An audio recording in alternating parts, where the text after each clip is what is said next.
এই ভিডিওতে পুজোর দিন সকাল থেকে রাত অবধি আমরা কি করলাম সেটাই শেয়ার করব।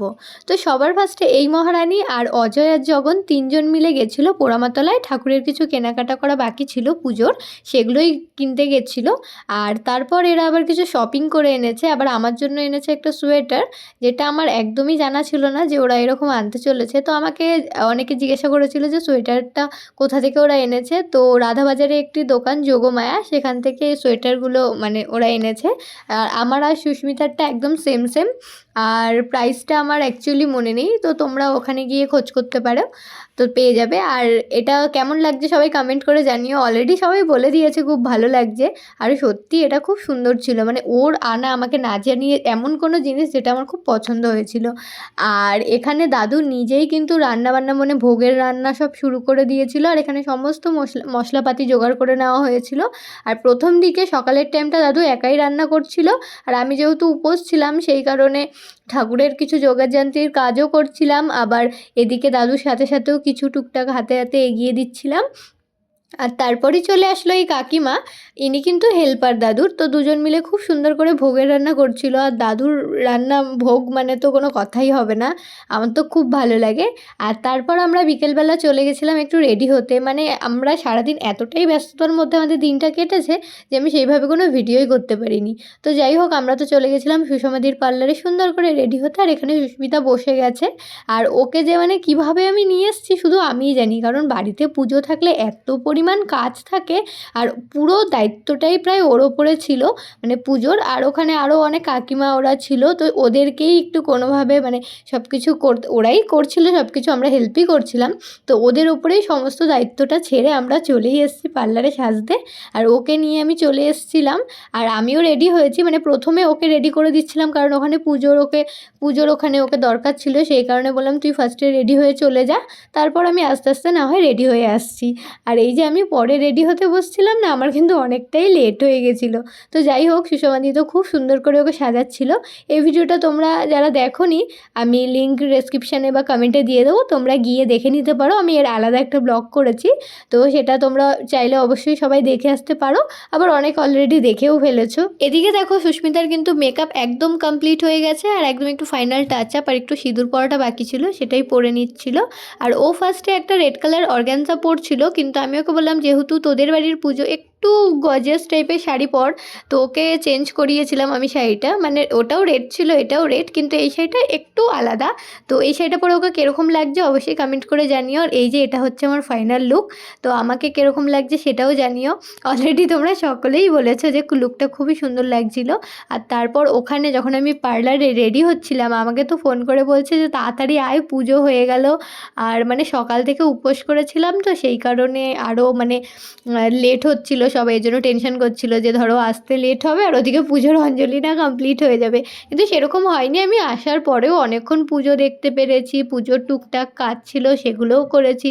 আর এখানে আমরা 28টা প্রদীপ সাজাচ্ছিলাম, তারপর খুব সুন্দর পুজো হচ্ছিল, মানে সব কিছু এত সুন্দরভাবে হচ্ছিল না, খুব ভালো লাগছিল। আর সবাই এত কমপ্লিমেন্ট দিয়েছে আমাদের দুজনের লুকটাতেই, মানে সুস্মিতাকে তো একদম মানে নতুন বউ লাগছে, মানে কনে বলে যে সেরকম লাগছে। আর আমাকে সবাই বলছে রিসেপশন ব্রাইড লাগছে, এরকম একটা কমপ্লিমেন্ট সবাই দিয়েছে।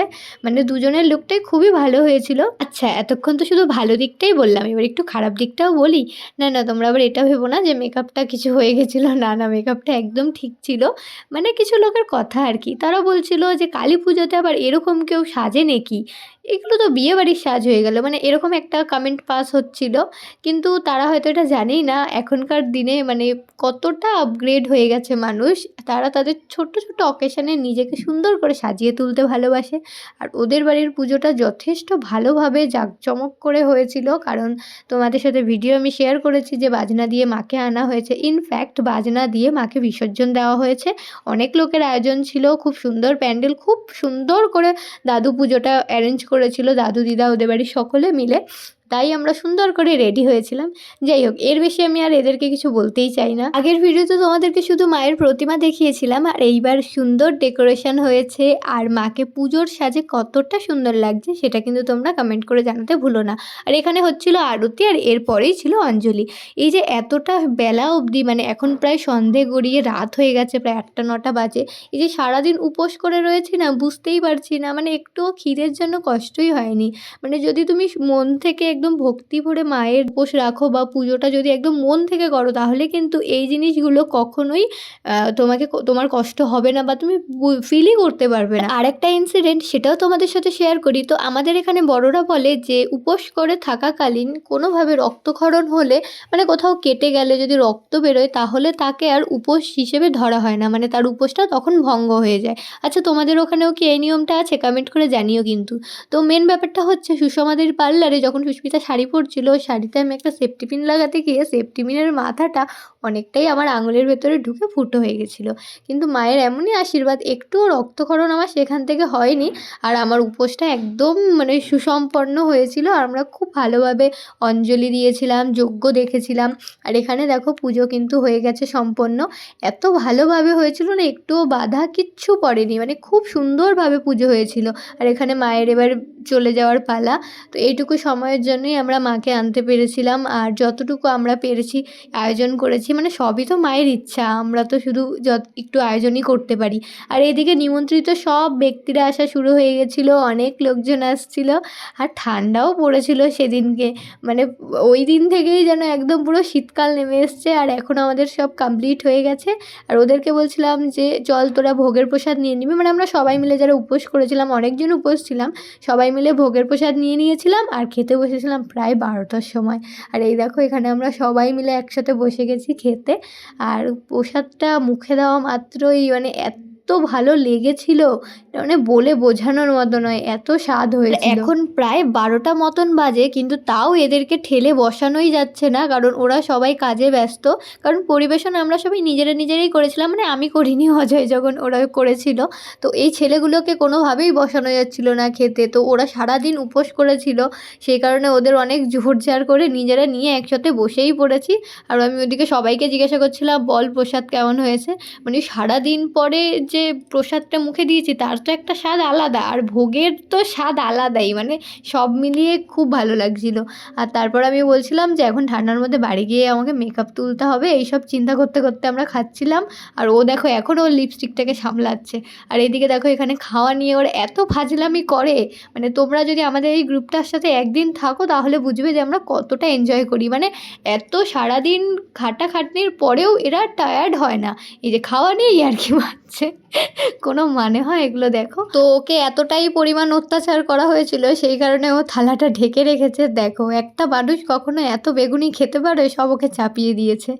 আর এই যে ও হচ্ছে কিন্তু আমাদের সব থেকে মানে জলি বয়, সুমন সব কাজে থাকে, ইয়ার্কি ঠাট্টা সব কিছুর মধ্যে ওকে পাবা তোমরা। আর এই যে আরেকজন, ও তো মানে এত হাসায়, মানে ও থাকলে আমরা হাসতে হাসতে শেষ। আর এদিকে মানে এত ইয়ার্কি, যদিও খাওয়ার নিয়ে ইয়ার্কি করাটা উচিত নয়, তবে কি বলবো, এদের চলতেই থাকে এরকম। আর আমরা দাঁড়িয়ে দাঁড়িয়ে মজা নিচ্ছিলাম আর কি। মানে এত রাত হয়েছিল, সারাদিন উপোস, যে আমাদের এবার একটু রেস্ট নিতে হবে, সেই সবের কোনো বালাই ছিল না, আমরা এইসবই করছিলাম। তো যাই হোক, ভিডিওটি কেমন লাগলো অবশ্যই তোমরা কমেন্ট করে জানিও। দেখা হবে খুব তাড়াতাড়ি নেক্সট ভিডিওর সাথে। ততক্ষণের জন্য তোমরা সকলে সুস্থ থেকো, ভালো থেকো, টাটা।